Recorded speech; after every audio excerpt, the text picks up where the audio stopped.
And so we're going to resume with district set-asides. And here in a little bit, we'll take a formal 15-minute break.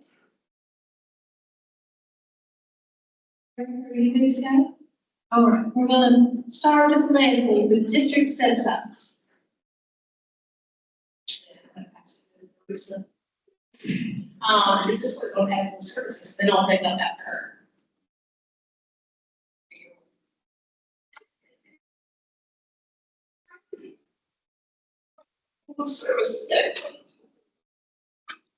Services requirements for your Title I citizen. Let's remember the key rule that we have in district and service Title I funds for instructional activities or professional developments. It should be a must for you to do for equitable services for your private school as well. And examples of the funds is course of some school professional development, and of course parental involvement activities, which is of course on this side as well. For the professional development and Title I services, although they can get their own funding, you can, as a LEA, offer them the services that you are doing for your professional development as well. Is it something mandatory that you have to do? It is not. But you can offer them services that your teachers are doing as far as professional development in your district.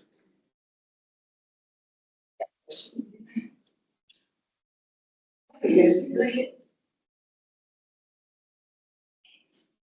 So we're going to talk more about district set-asides. These are not required set-asides, so they are optional.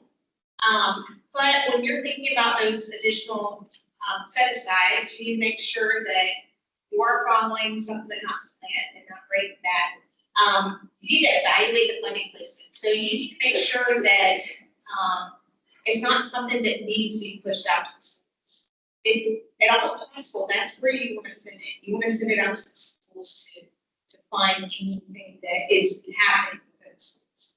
Also, you need justification. So, like Jennifer said earlier, your program manager may be questioning you a little bit more about what you're spending.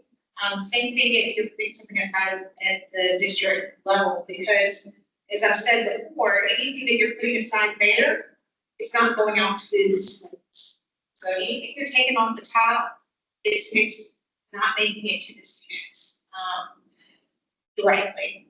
Also, so some red flags for us is setting aside more money at the district level than I'm sending out completely to the schools. That's a huge red flag for us. So really put some time and effort into assessing what you are setting aside at the district level, because if you approve this grants for public students, that's where it needs to go. So here are some, here's a finding that has been found by the U.S. Department of Ed. So it was that funds from district set-asides were used and distributed to the schools. So that means that they're not even considering what the federal levels are, ranking, they're ignoring your PPAs. So if you have a question, make sure that you contact your program manager, and they'll be glad to talk you through any of your supplemental district set-asides. If it's the right placement for it, it would be better suited at the schools. Big no-no for us, purchasing materials or technology at the district level, and then pushing it out to the schools. That needs to be taking place in school allocations. The other thing that we look at is a reminder that even at the district level, anything that's set aside there, programs or whatever, it's only for your Title I students. So any students that are not in a Title I school cannot benefit from the monies that are set aside as a Title I set aside.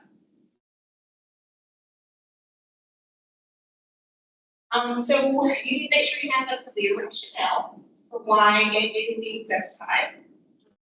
So some examples are that you're doing administration at that level. So Title I, you're paying for your Title I coordinator salary. You're paying for some travel for your Title I coordinator. paying for supplies for the Title I administrator.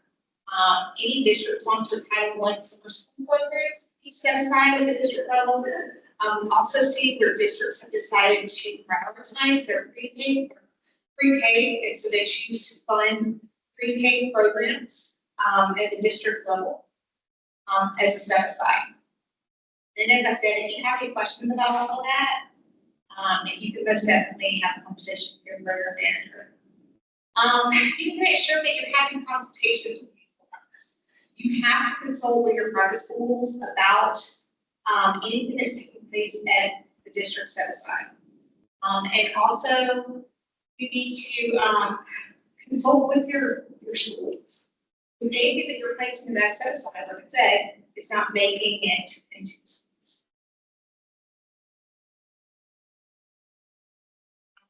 That's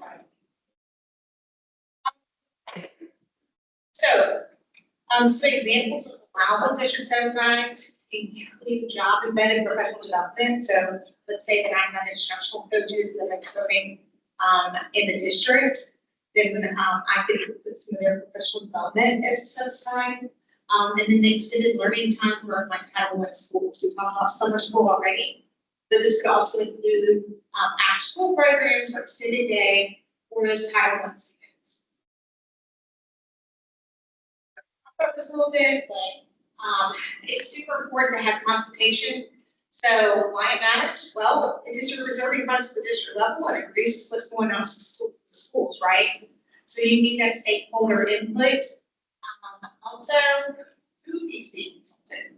Teachers, principals, pupil services personnel, where appropriate, and parents of children in those participating schools.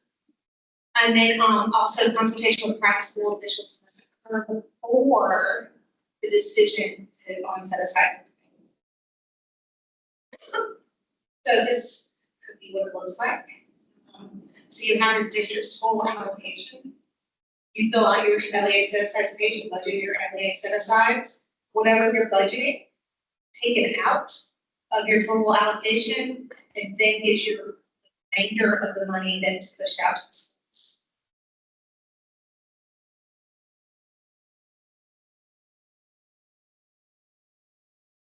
Questions about set aside?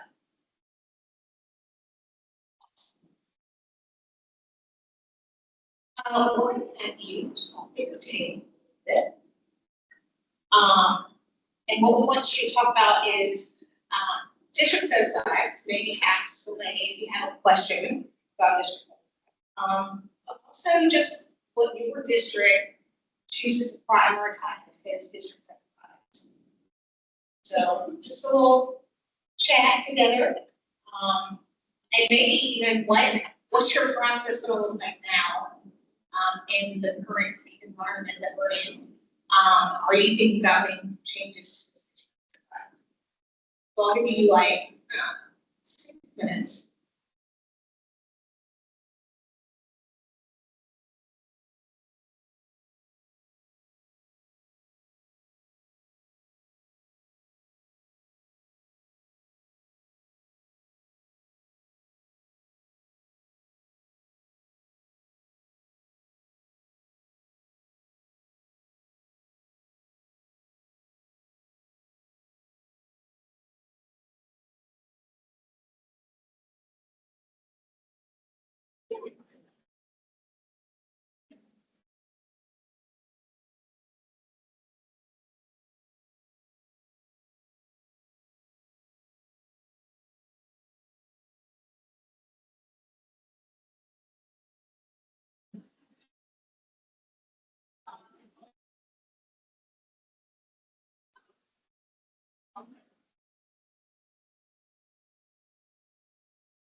Seconds around the conversations.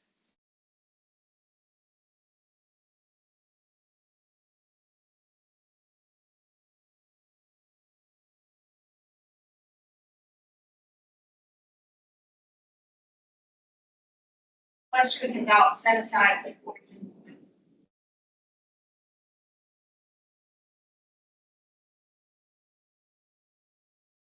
We're going to jump on into school allocations now. So we talked about what you're reserving off the top at the district level. So let's talk about how we get school allocations and our different methods. So school level allocations, some things to keep in mind, that it's your discretion on what the per pupil amount is. However, you have to serve them in that state order.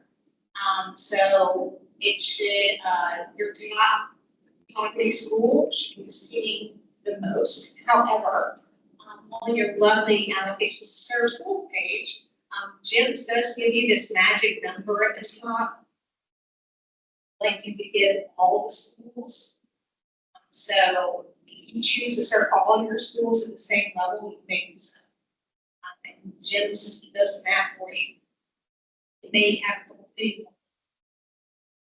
Just show that somewhere, right? You're correct, in the district that's also, you can choose to serve at poverty rates. So I know we have some districts that poverty band, like, so if they're 75% schools and above, give a certain PPA, they serve the best 10%, you know, so 65, 74 get this PPA down, or they choose to stop. We have districts that only serve at 75%, because you need to make sure that whatever your PPA is, that it's actually benefiting something in the schools, right? If I'm giving a school a super low PPA, you know, is it making a difference? Is it helping them increase their academic achievement? So you need to really think about that when you're thinking about PPAs that you're allocating to your schools. Make sure that you are giving them enough to be able to do programs, whatever to meet those needs of students, needs of having these. So you can, I work on that. What is it?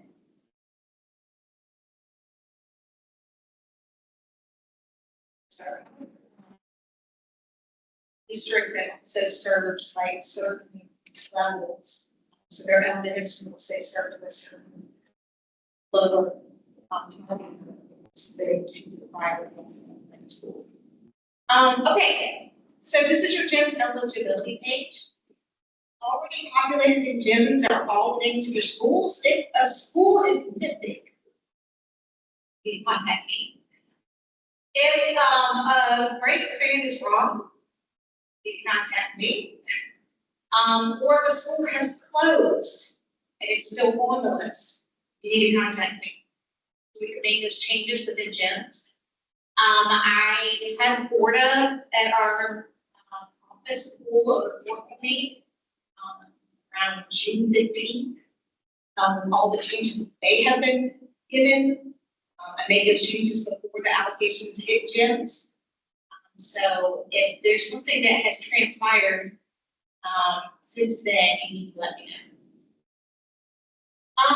You choose what service they're receiving. So is it school-wide, or were they not getting? You put in their public enrollment. We have sent out with the allocations, your public enrollment for your schools. We have also sent out your pupils in poverty numbers. So pupils in poverty is the one that we feel like is the most inclusive of all your babies that need funding. So it's the best poverty factor. So we send that information out to you. However, your district may choose to pull their own counts and place that in. If you choose to place your own counts into GEMS, you need to upload that in the related document section. Because we look at what we send out when we're reviewing this page, and if it differs from what we're sending out, then I need to see where those numbers came from. You would choose what your poverty factor is, and I'll talk to you in a minute about some of those. And then if you are serving private schools, you are also going to put those students in column F. And then in column I, you place your pupils in poverty number. And then some of this magically starts calculating for you. And it should give you a percentage. If you have 100% poverty, you've probably done something wrong. If you have more poverty students than you have served students, you've probably done something wrong. So contact your program manager to talk through that. And they will be happy to work with you. Questions about the eligibility page? Yep.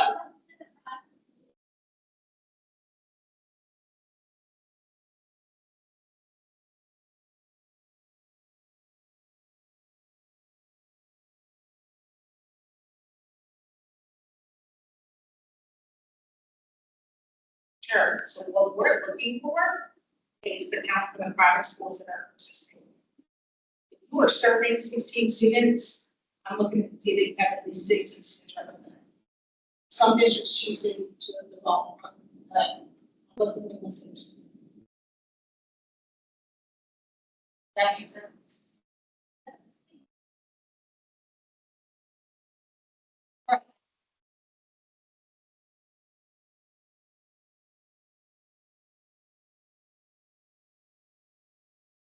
So there are a couple different ways that you can determine poverty. As I said, we really are a proponent of poverty because it's looking at SNAP, TANF, Medicaid, foster care, migrant, homeless, runaway, all of those numbers are inclusive in that. You may choose to do like serves in your district.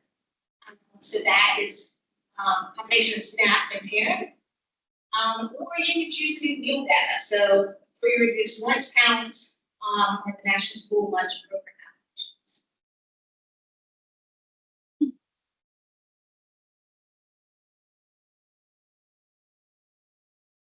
So there are a couple different ways that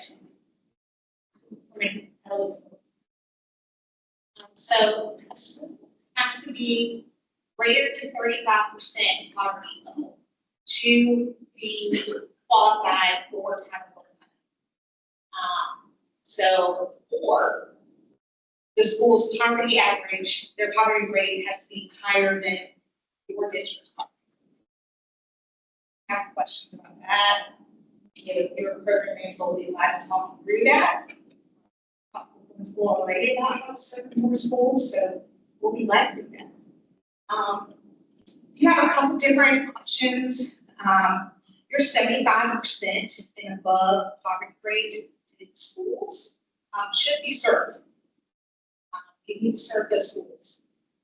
I can choose to just serve those schools because it's not worth it. But the 75% above need to be served.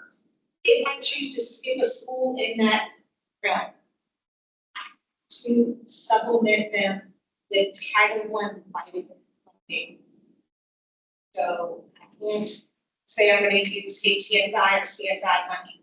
That's not Title I, like this. Or if we Title IV.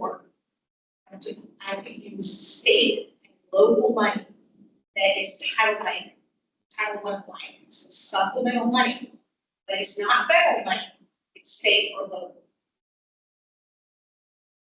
I could choose to serve my 75%, I could choose to serve rates band. So I think that I need to prioritize my elementary schools, maybe once I've served my schools that are 75% above, then I'm only gonna serve my elementary schools below that. Then also, choose to prioritize my high schools. You don't see that there. But I can serve my high schools under 75% before I serve. Choose that. For a small district, then you can, and that's small district is less than 1,000 students. You have a lot more flexibility in how you serve schools. So if you're a small district, you're new to being a small district, program manager or program coordinator, you get to walk through that with your program manager. You can talk through that with them and they can gladly talk to you about the flexibilities that you have. This is the allocations to serve schools page. When we look at this, we should see your highest ranked school and poverty factor at the top, and the lowest one that you have selected serve school-wide. And my PPAs should be in cascading order. So my top schools should be receiving more or the same amount as the school that's below them. Sorry, I can't see something.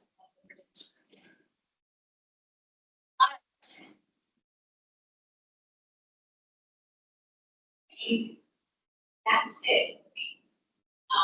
Do you have any questions about school allocations or we go to school-wide things?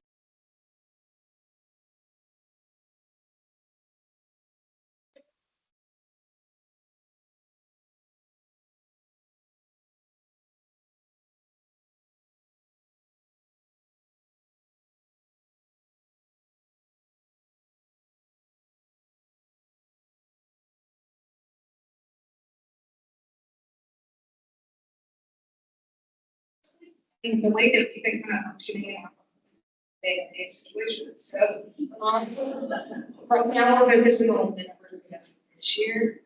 So, but yes, there is.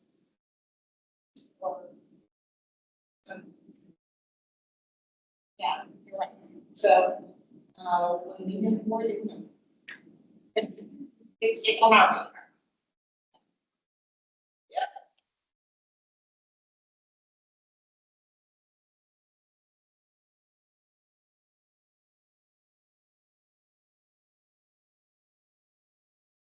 Sure, so your eligibility, enrollment.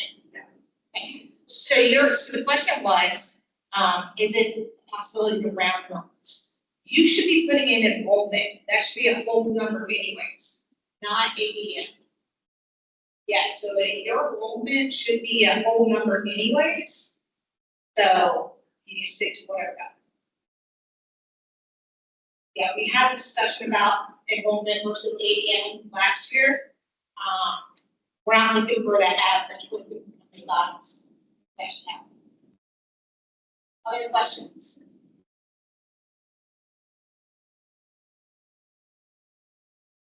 Okay.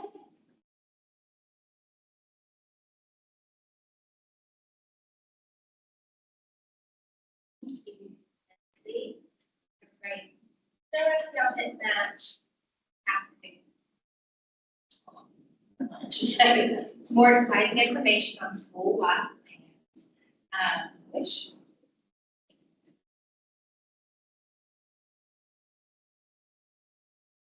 so I'm going to get into some key requirements that you need to make sure that you follow for your school-wide plans to ensure that you are compliant and using those funds effectively. within your schools. So of course, we have targeted assistance schools and then your school-wide programs. So it's important to remember that supplement not supplant applies to both of these, but in different ways. With the targeted assistance schools, those Title I funds must be supplemental services for those eligible students. So they must not replace the state or local funding. And then, of course, with your school-wide programs, they must receive their equitable share of state and local resources before layering in those Title I funds. The supplement not supplant applies there. And then, of course, you have to follow your allowable use of funds. And then all expenditures, we'll talk more about them, and it must be necessary.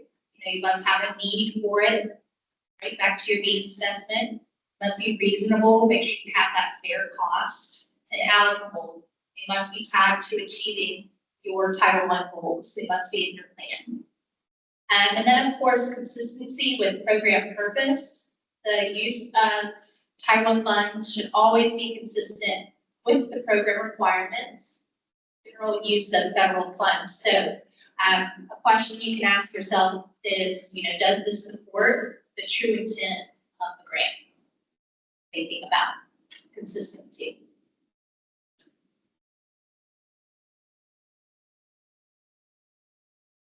So of course, purpose and benefits of school-wide programs, they maximize your funding flexibility. That's why we always encourage you to push the majority of the funds out to the school, because the school is able to develop a plan that specifically meets their needs and allows for that funding flexibility. So it ensures that strategic use of the federal, state, and local resources, and promotes that innovative school-wide strategies tailored to the specific students at that school and their specific needs. So with the whole school reform, that's also something that helps with whole school reform, and long-term goals can be met when those funds are pushed out to the school level.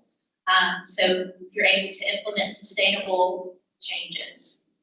And then, of course, it allows you to leverage multiple funding streams. You can break those funds between federal and non-federal funds.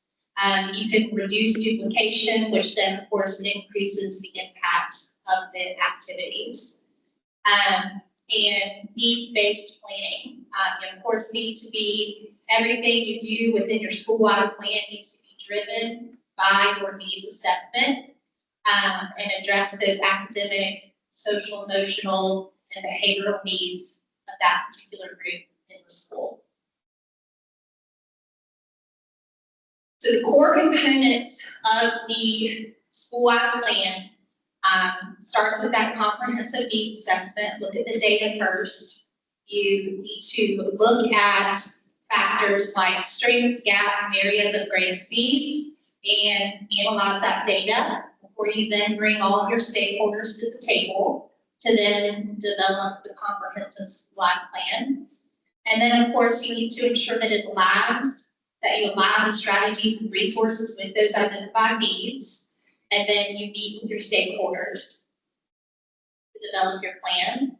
And then, of course, once you have your plan and you put that plan in place, it's very important to ensure that you are evaluating that plan, coming back to the table and reviewing your Title I plan to make sure that, if you need to make any changes, that you do that before moving forward with a new plan.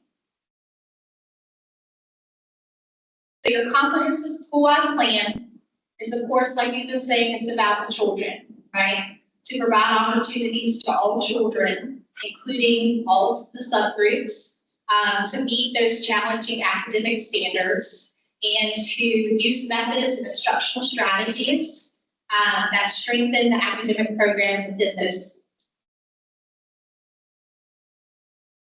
So in determining allowability, like I mentioned in the previous slide, they must be necessary, they must be tied to a direct need, they must be reasonable, you found the fair cost, and allocable and tied to those Title I goals. Everything gets back to the needs assessment. Of course, they must conform to Jules' boyfriend, Edgar.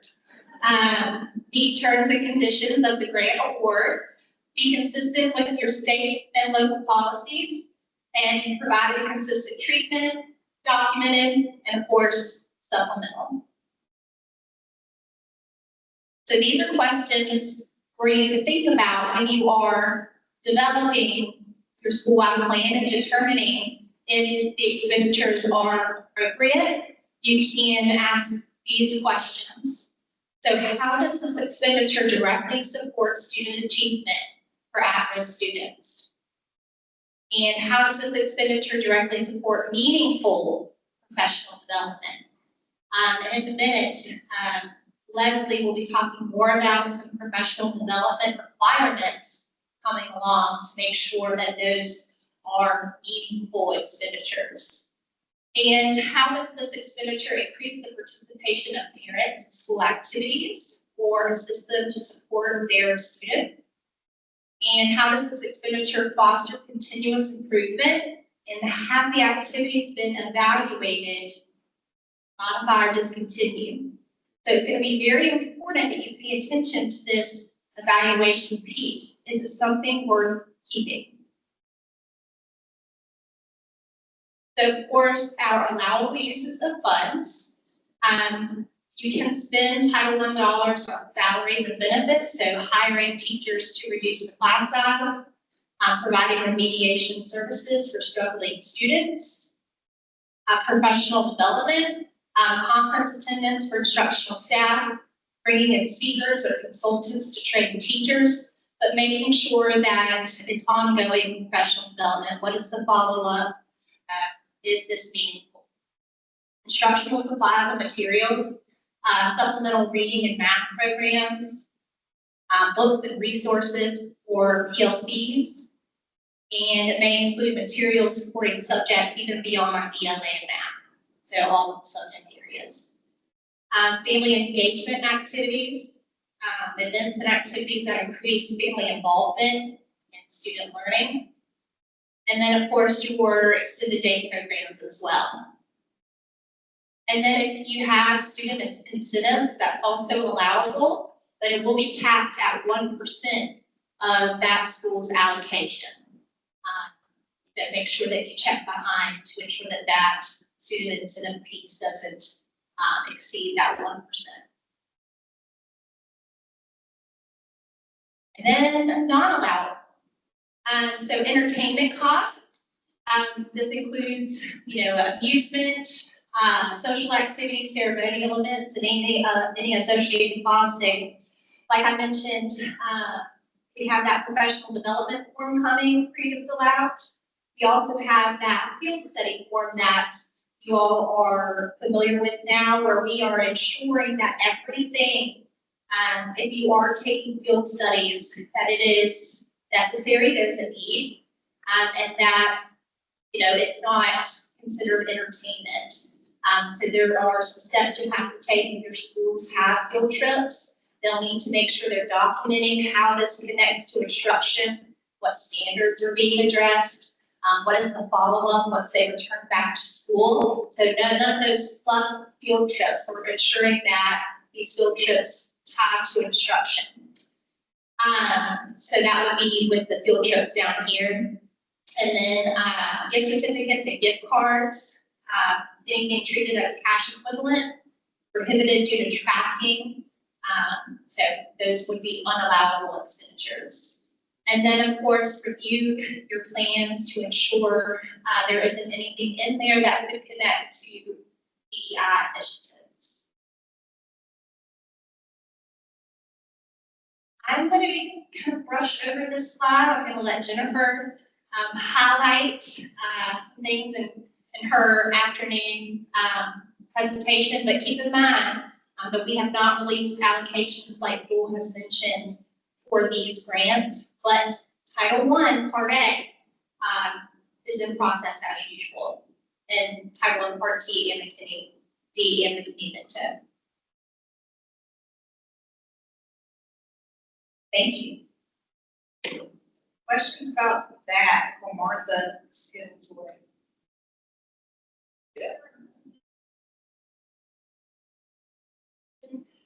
And can you think of an example? So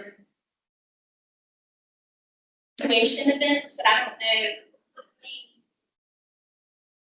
Awards pay, but I'm not paying for like, I can pay for the awards, but I'm not paying for like food and things like that.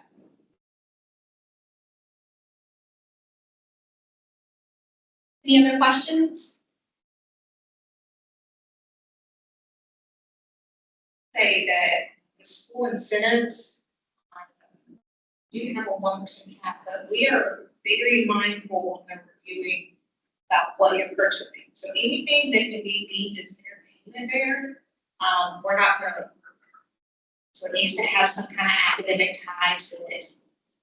It can be certificates and things like that, but I know that kids work for bribes. I know how that works. Taught for 17 years, I know how that works. But we can't use federal dollars to purchase those things. As Martha said, more than ever, your program manager is going to be really digging into your plan and asking lots of questions. In the current environment that we're in, you need to make sure you're taking lots of time to really make sure that it's something that's really critical, is a need. It's something that is sustained.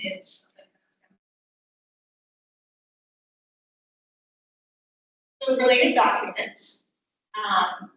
We have a couple things that we are asking for you to do for us. And it makes it easy for us to make sure that we're getting the same information from all your schools. But also, in addition to that, this extra step for you really makes schools sit back and think about, is this really something that to do, because they see it in a straight line about how much money they're setting aside. So we have a professional development form that we would love for you to fill out for us. You're going to tell me what brand it's coming from. You're going to tell me what the conference is, where the conference is, because we need to be looking at where we're going. If it's offered in Charlotte, it's the Queen City, so maybe we go to Charlotte instead of traveling to Miami. Also, I want to know who's going, how many people are going, because do I need to send, like Jennifer said, 15 people to the same conference? Am I sending the same people? Maybe I'm an Avid district and I'm sending the same people to the Avid conference every year. Need to think about that. What's the estimated total cost? How much does it cost for attending? What's your justification? How is this tied to the police assessment? And what is the follow-up with this? How am I going to bring this information back and implement it in school? How am I going to bring it back and share it? Yes, ma'am.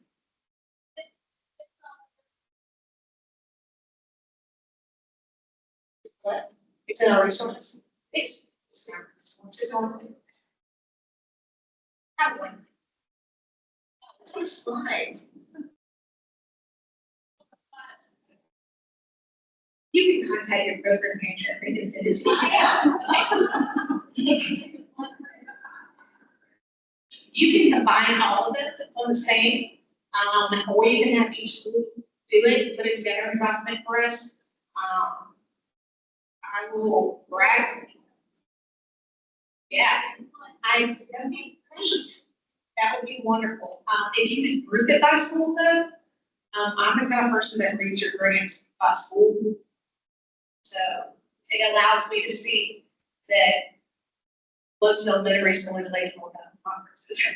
I will brag on Richland One. They have a really awesome PD process that they have in place. So if you're looking to sharpen it up in your districts, you can most certainly reach out to. They're all at this table, right? In the slides, into the slides. Yeah. In addition to your professional development work, we also have our field trip request form. This is, not new. But we would really love for you to use this if you have schools that are choosing to do field trips. It tells me what the school is, grade, how many students are benefiting from this, where are they going, where's it located, what program are they gonna do at this field trip? And that's something that I really look at. I love the zoo, but am I doing some kind of program at the zoo? To really benefit from that field trip. I was a teacher once, I know others. What you're gonna study and standards are being covered. And then I wanna know how this is gonna like continue the education. What is this doing to complete my unit or to introduce my unit? How is it connecting to the platform?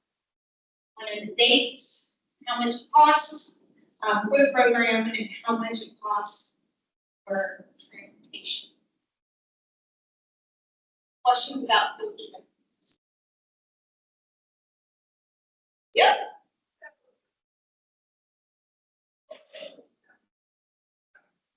Got it.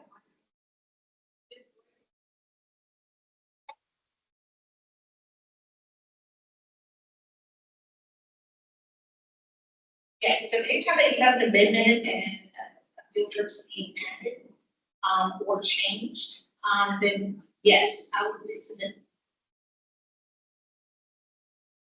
It really benefits us in your initial review process, but, we need the same information to be able to approve amendments as well.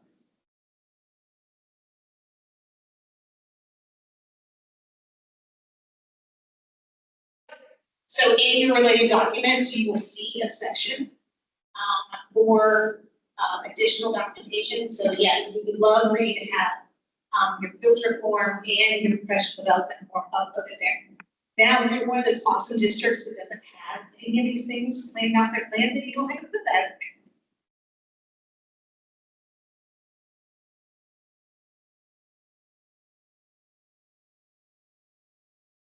You can give me the total number. Yeah. Yeah. As long as I can easily track where it is in the form, like if I can make connections, then you can just say it's.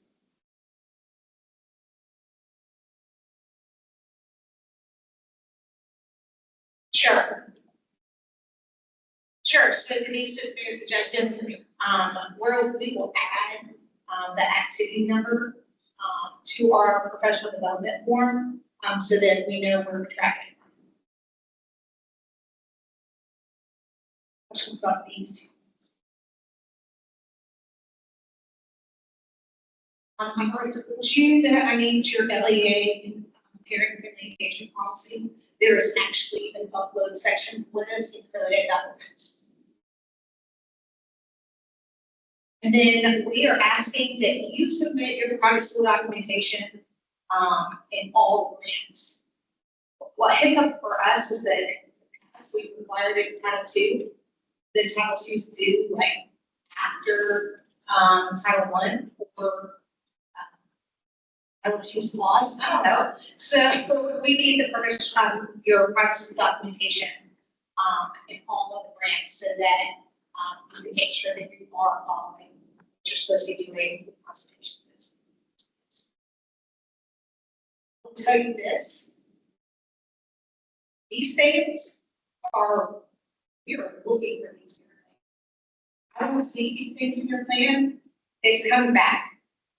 So if you already turned in your plan and you want your program manager to send it back to you, we can most definitely do that. But we're in the business now of needing to get funds and plans. You want a quick approval, you need to make sure that you have these components in it so that we're not going back and forth. We hate returning funds to you because it has to go through this huge chain of command to get back to us. So if you need to talk through something with us, before you hit that submit button, please contact your program manager. questions,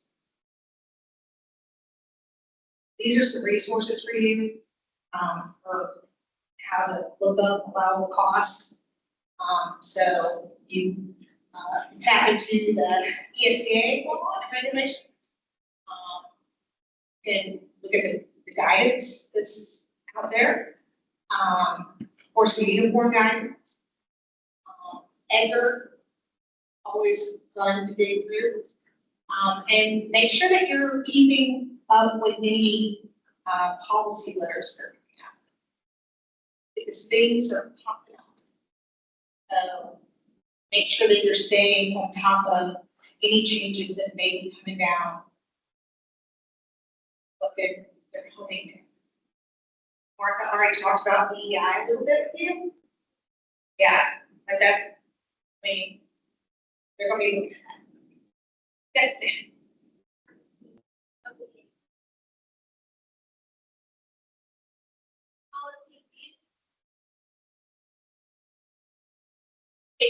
It's interchangeable. I would want, because we just like brush the surface. If you need more TA, we will gladly put you in contact with somebody that is, just rocking and rolling in the state. We will gladly sit down and have a team meeting with you.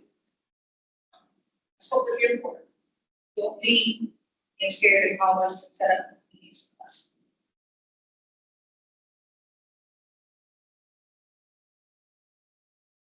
I'm gonna do a quick table talk. I just want you to continue the conversation that you already had. But what are you concerned about right now? What do you feel good about? Is there something that you need some clarity on? And, what new information have you gained?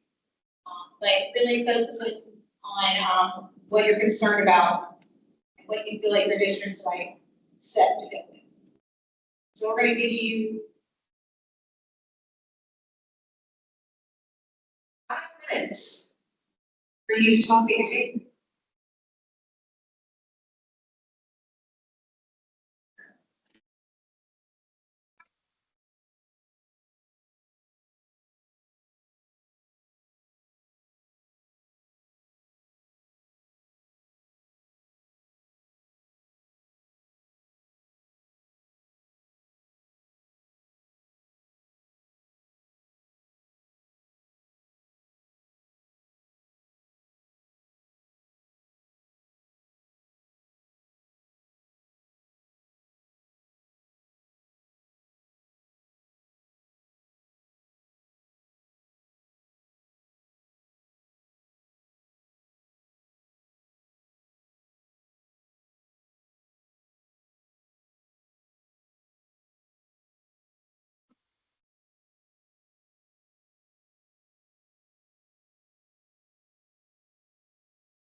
All right.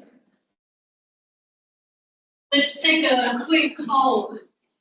And if you would like to take a 4:15, you can, or we can go ahead and power on through and try to get you out early. Power through. Power through. Let's talk about the fiscal compliance.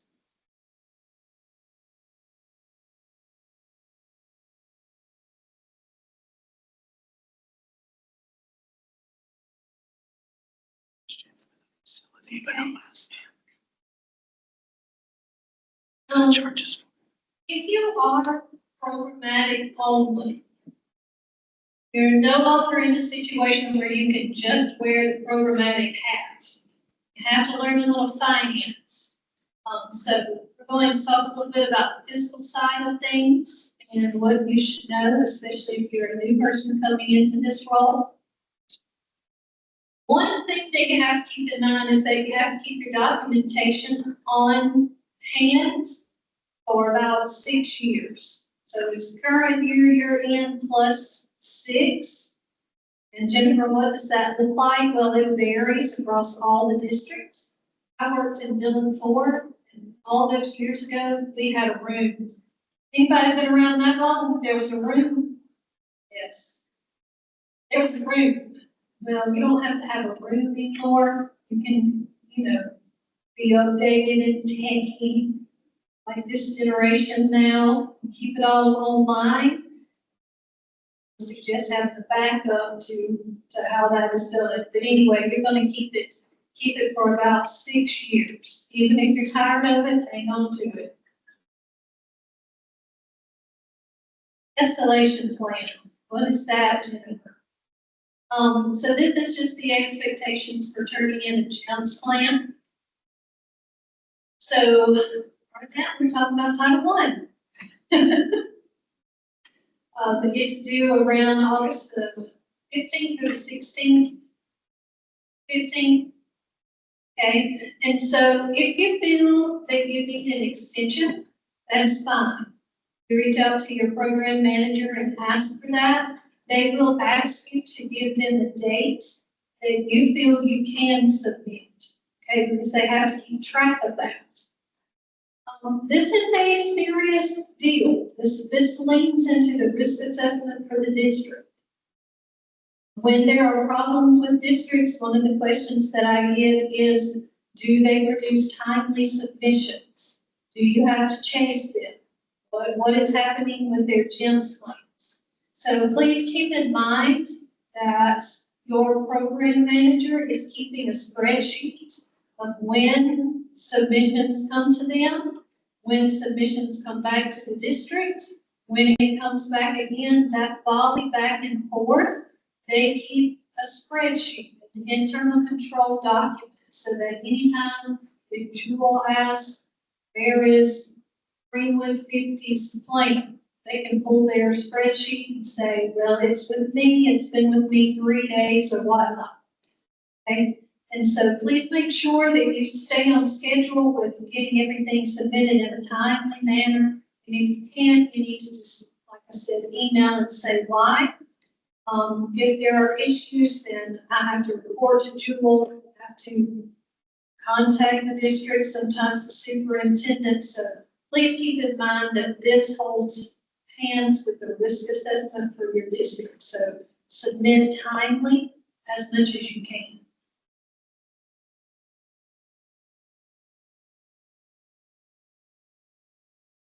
Claiming deadline reminders. If you are new, you need to learn when you need to have claims submitted and by when and for what. So this is a little chart to let you know that it's like the 15th is the hot date, right? Every time you submit. So keep that in mind. August the 15th is a very serious one when it comes to submitting claims. So just know for reporting period what the deadline submission is there. You'll see one of the bullets says the gap shuts down automatically on August the 15th. I say this almost every time we have one of these trainings. Like if August the 15th is on a Saturday, I'm not looking. Okay, I might be on the ball field with my son. Okay, it is on you and your finance department to be timely with your submission. Okay, I might look at emails, I might not, but I'm not going to have Sarah Wagers working over the weekend to do something like that. She and I run gaps on our side. So make sure that especially around August the 15th, you are good. OFSA has no power over this automatic shutdown to gaps. Okay. We do have claiming expectations, and what happens with that is that Sheree pulls reports from gaps to see if the claiming expectations have been met, and then she starts sending emails regarding. And she has to do that for all of the grants that we oversee. So she is your person if you feel like, okay, I'm not going to meet the claiming deadline for this particular quarter, and it's because I got summer school coming or whatever it is. If you tell her ahead of time, she is able to take note of that so that you don't get an email. This is also one of those things that when we do risk assessments for districts, we have to say, do they submit timely claims? Okay, we shouldn't get well into a grant and there have been no claims made. That's just not sound practice, right? Submit best practice timely claims. If you say you need it, then I'm sure you have ordered it, submit your claim. Okay.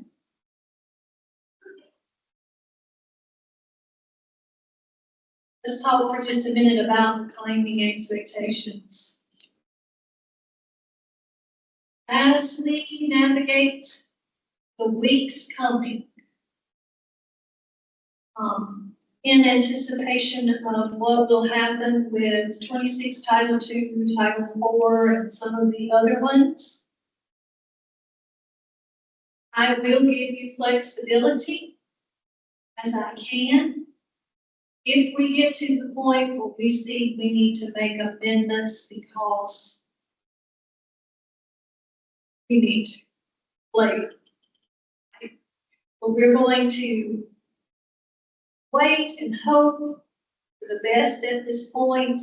But if we need to lift some of these expectations to keep some flexibility there, we're going to do that. However, Title I is by law, so the 15% holds.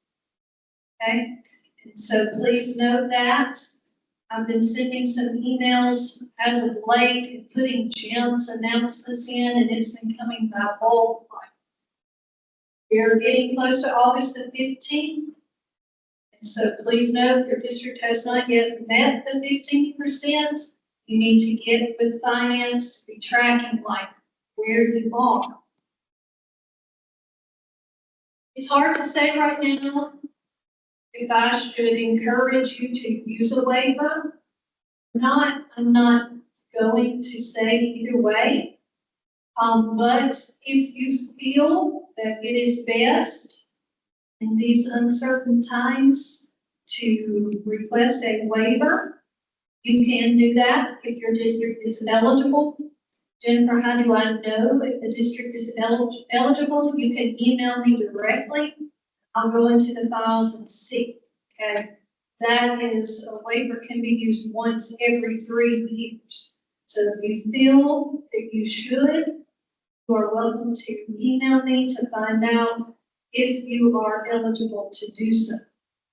Jennifer, when is the 15% really looked at? I'm looking constantly. I'll look again after August 15th. I'll look again. I'll send some more emails because I don't want a district to miss it, because whatever you miss it by, I have to take back that amount of money. And that is a process. It's a process that has to happen in gyms and gaps.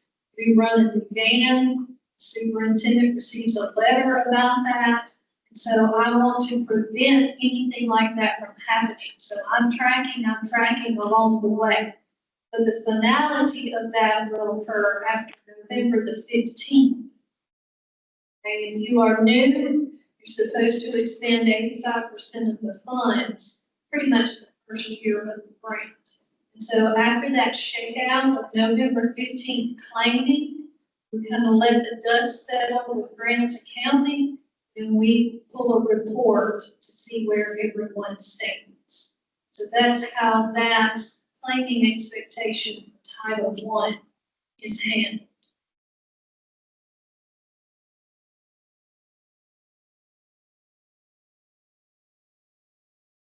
We have a new waiver request form, and it is online.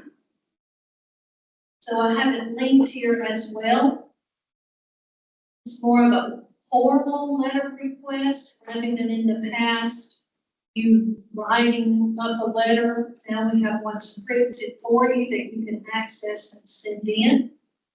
So if you feel that the district needs to use that and is eligible, we have a formal request for your form.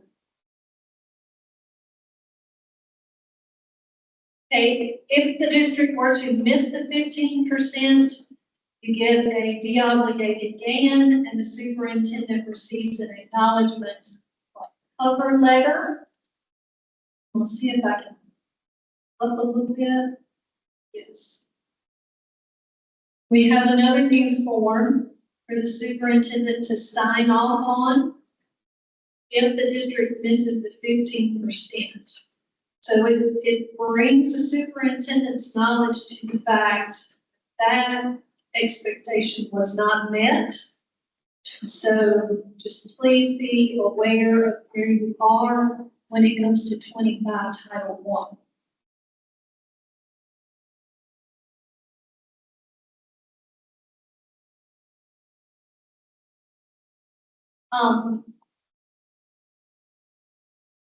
Long time we have pushed the concept because we feel it's best practice for claiming the funding. That's why we have the claiming expectations. There are some states who have their school districts to expend everything the first year of grant. Now in the situation that we're in, I'm asking you to look at what you have left over in year 2. So when you go back, that is something, again, I will repeat, that you need to give a finance for each of those grants to say, where are we? What do we have left? And then when the amendment window opens back up, you need to make some revisions. You can do so. That being said, those of you that left some funding on the table in 23, back some time, right? Because I'm giving out 26. For those of you that left $1,000 or more in some of these grants for 23, you're going to be hearing from me pretty soon, because our revised GANs are finally finishing their routing in ART. And so I will be getting with you and sending you emails. We've done 23 N&D thus far, 23 Title I will happen next week. Okay, and so some of you will be hearing from me and I will be saying, I'm opening gyms back up for the 23 grant. When this happens, timing is tricky. I'm sorry about the timing. It's not that I didn't have it in the internal routing system. It's been in there, but these things take time. So it may be that you are working with that August 16th to September 30th.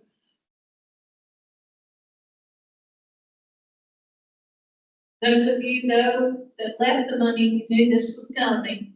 So it's going to be a short, open window if you want the money. Okay? And then there will also be some 24 additional funds, but it will not go to many districts except for REAP. Okay, because REAP was not included in the waiver that we received based on the hurricane happenings. REAP was not included, so there will be more for REAP than for the other grants. So keep in mind, this little short window for old money. But maybe that will also help with where we are. So I just want to give you a little update as far as that was concerned. We have been asked in the past, like, how does the process go for getting the money out, getting GANs out, getting everything in gyms? And so I scripted it out. If things are running normally, this is what you would see, scripted out. Right now, our deadlines are so much later than normal, just based upon where we are. As if you wanted like a little guide for how is what happened when, I scripted it out here so that you would have the time.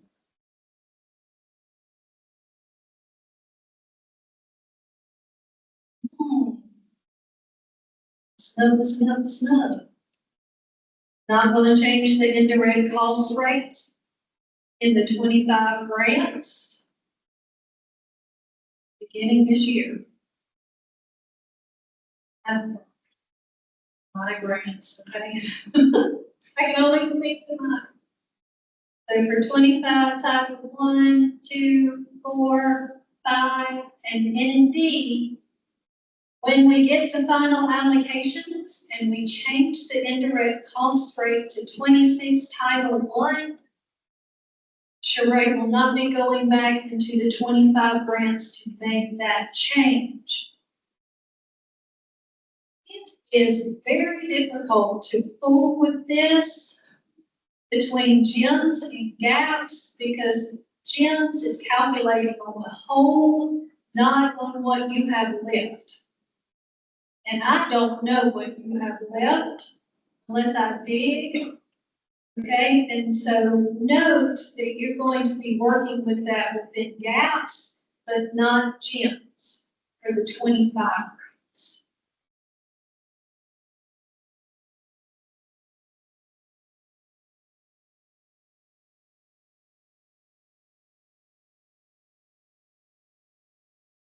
I'm going to move to talking about program managers. So Makisha, I want to really brag on Makisha. She came on in a hot time for N&D. I had no idea that we were going to get audited from the U.S. Department of Ed when I hired her, but boy, she got the trial by fire. But she really rose to the challenge, and we had a really good report from the U.S. Department of Ed for neglected and delinquent. And so while I've had her, most of her time went to preparations for that audit. But now that it has come to a conclusion, and we have finished with all of that, I'm gonna bring her on as a program manager, okay? The only branch you will not be working with is REAP. So if you are a REAP district, you're gonna keep who you have today. Okay, but for all of the rest of them, this is the change that you can anticipate. And I will talk about an internal control. So in our office, we also have an internal control. So even if you, as you see that I am a program manager as well over a few districts. If you are one of my districts, sometimes you might see one of the other ladies serving as program manager. When amendments come through or whatnot, you may be talking to somebody other than me. That's because we have an internal control that there are two sets of eyes looking at it. I don't need to hit the button on things twice. Okay, so sometimes I might ask Martha, can you take a look at so-and-so's amendment that just came in? Sometimes I'm giving feedback, but you may see somebody else serving in the role of program manager for mine. Okay, so when will this take place? I am hoping to make this change in the dead zone between August 5th and August 15th, when it's city. Okay, so when you come back August 16th, you should see the change to this. So that would mean even these amendments that will come in when I open up 23 gyms, it will go to your new label. So please keep in mind the changes that will occur during that dead time. Now, that's not to say that we all can't help. Any one of us can help anybody at any time. Okay, so we are here to support you. Most of the time, if somebody's on vacation, somebody else is reading for them, so that stuff is not just sitting. Same thing for me, somebody's reading in my absence. That's what you can expect. The question might be, well, Jennifer, why is it that Sheree and Sarah do not have as many as the other ladies? Because they do finance. Sheree's doing allocations. Sarah's running all the GAN. She's doing everything for ART, running administrative budgets. So their hands are in the financial side as well as the programmatic side. And so that's why their load is just a little bit lighter than some of the other ladies.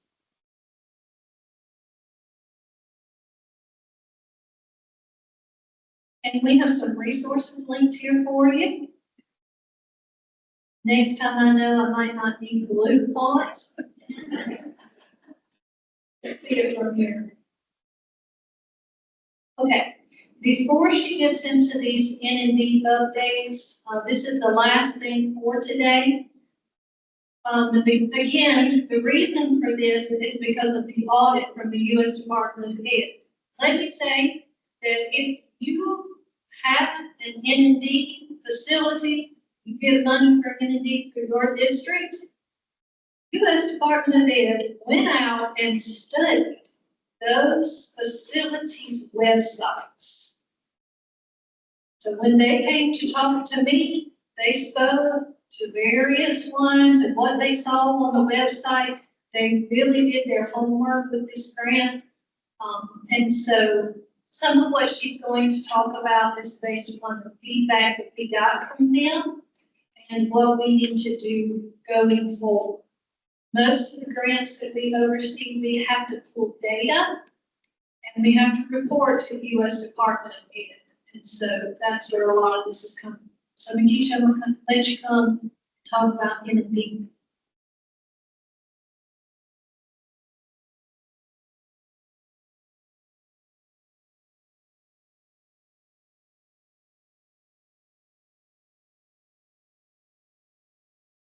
Hello, I'm standing in front of you long because I know I'm the last thing standing in front of you. So I'm going to be very, very quick. Raise your hand if you have an N&D facility in your area.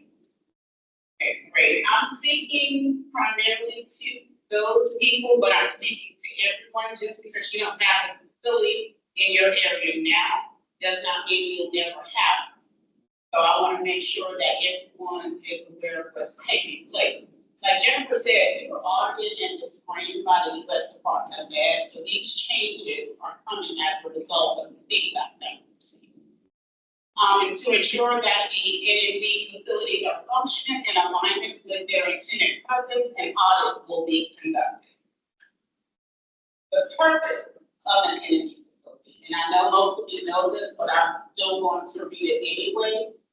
A public or private residential facility other than a foster home that is operated primarily for the care of children who have been committed to the institution or voluntarily placed in the institution under applicable state laws because of abandonment, neglect, or death of their parents or partner. That last piece, that last sentence is what I noticed when I conducted my review. That a lot of our facilities do.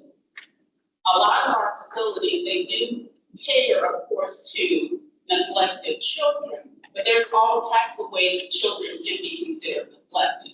But in order to be operating under what we consider a neglected facility, they have to be placed there because of abandonment, neglect, death of a parent or guardian. And I learned from my research, because I went back after the U.S. Department brought it to our attention, that some of our facilities aren't necessarily considered neglected. Some of the children are placed there by parents to receive extra assistance with their children. For example, they're out of order. They need some structure, some discipline. Well, that's not a true definition of a neglected facility. Not saying that facility can't cater to those children as well, but their primary purpose needs to cater to what that last sentence says.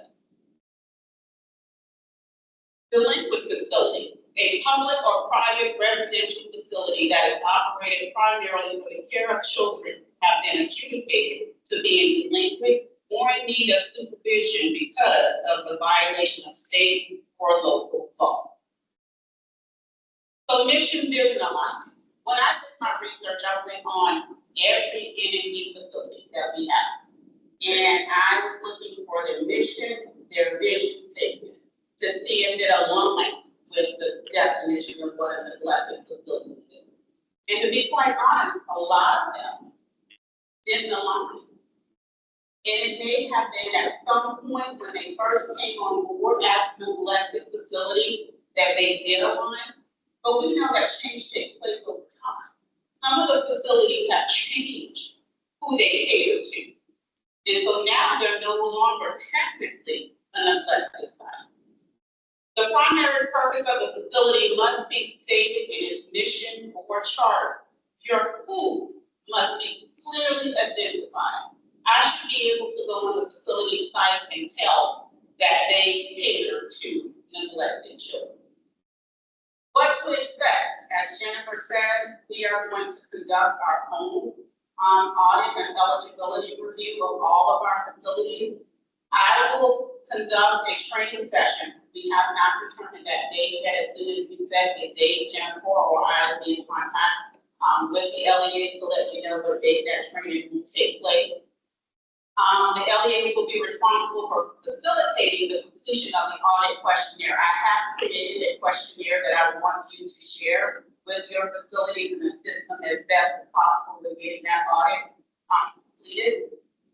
The questionnaire, I'll get that due date out at the time of the webinar, the day that we have that training. I'll let you know how much time you have to get with your facility to get that completed and get it back to me. Once that's returned, Jennifer and I will sit down, we'll go through the questionnaire that's returned to us, in addition to the research that I've already done, just to ensure that those facilities are operating the way that they should be in serving neglected children at their primary purpose. These results will impact funding or allocations for the 27, not this. And I told you I was going to be quick. Any questions? I'm going to turn it back over to Jennifer.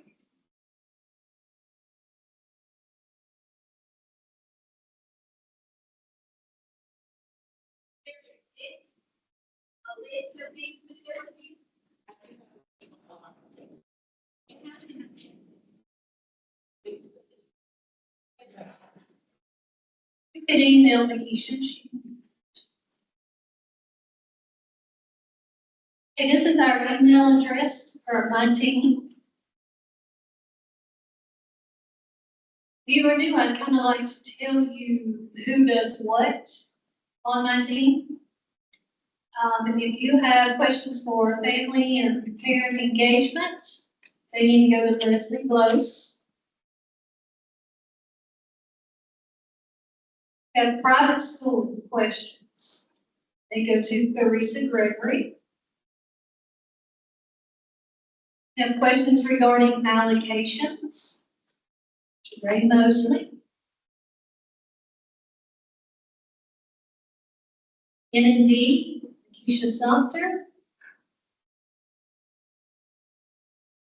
Anything regarding your GANs or gaps, Sarah Wagers. Title IV questions, go to Martha Walker. Now, the program managers can answer basic questions as well. If you have something very specific to any of the things that I just called out, that is kind of like the specialty area for each of those lanes.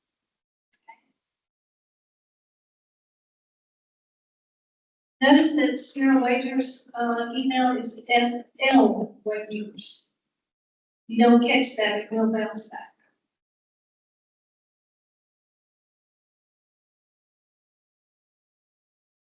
Tomorrow, I don't know if we're gonna start with Title II or Title IV. We may begin with Title IV tomorrow, we'll see. We will talk about Title II. We're gonna do equitable services, we're gonna do brief, we're gonna do questions and answers. I kind of thought today might carry over to tomorrow, but it did not, so that is great. If you serve on committee of practitioners, we are going to meet tomorrow when we finish, and probably we'll finish early, just like we did today. It's my expectation. So if you serve on that committee, I would love for you to stay behind so that we can have some quality conversation kind of about where we are. Please hang on to your badges for tomorrow. If you will pull your tickets one more time, Barrett is going to come and give out 3 more books.